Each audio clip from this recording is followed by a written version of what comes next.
छत्रपति संभाजी नगर के comrade Govind Pansare हत्याकांड आरोपियों को मिली जमानत के खिलाफ विरोध तेज हो गया है। शहीद दिवस के मौके पर वामपंथी व लोकशाही आघाड़ी के कार्यकर्ताओं ने जिला कलेक्टर कार्यालय के बाहर प्रदर्शन किया और आरोपियों की जमानत रद्द करने की मांग की। गोविंद पानसरे हत्याकांड को 10 साल पूरे हो चुके हैं, लेकिन अब तक न्याय नहीं मिला।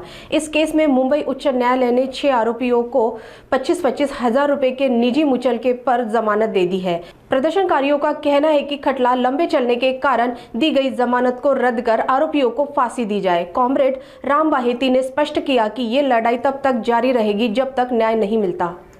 अत्यंत दुजाभाव करून वागतंय।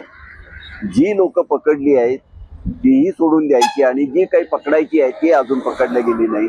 अशा पद्धतीनं जो समाजामध्ये एक वेगळा संदेश जातो तो थांबला पाहिजे आणि ही गोष्ट शासनाच्या लक्षात आणून देण्यासाठी आणि ज्यांना सोडून दिलंय त्यांना पकडण्यासाठी आणि ही त्यांना फाशीची शिक्षा झाली पाहिजे यासाठी आम्ही आग्रह धरणार आहोत। आज डाव्या आंबेडकरवादी आणि सर्व परिवर्तनवादी पक्ष संघटनांच्या वतीनं कलेक्टर ऑफिस समोर निदर्शनं करण्यात येत आहेत।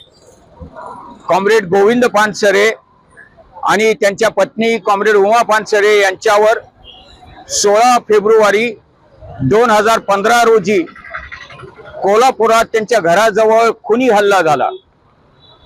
4-5 दिवस मृत्यूची झुंज दिल्यानंतर कॉम्रेड गोविंद पानसरेंचा त्यांचं निधन झालं 20 फेब्रुवारीला आणि त्यांचा स्मृती दिन आहे।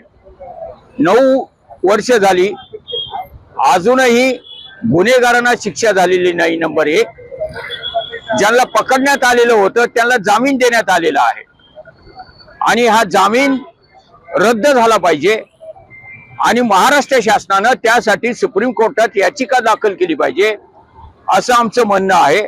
आणि आज महाराष्ट्रभर भारतीय कम्युनिस्ट पक्ष, स्वराज अभियान, दलित पॅंथर, लाल निशाण पक्ष आणि सर्व डाव्या पक्ष संघटनांच्या वतीनं हे आंदोलन होत आहे। आता आम्ही कलेक्टरला निवेदन देणार आहोत आणि सुप्रीम कोर्टाला महाराष्ट्र शासनानं याचिका दाखल करावी आणि हे करावं, रद्द करावं जामीन, असं आम्ही आवाहन करत आहोत।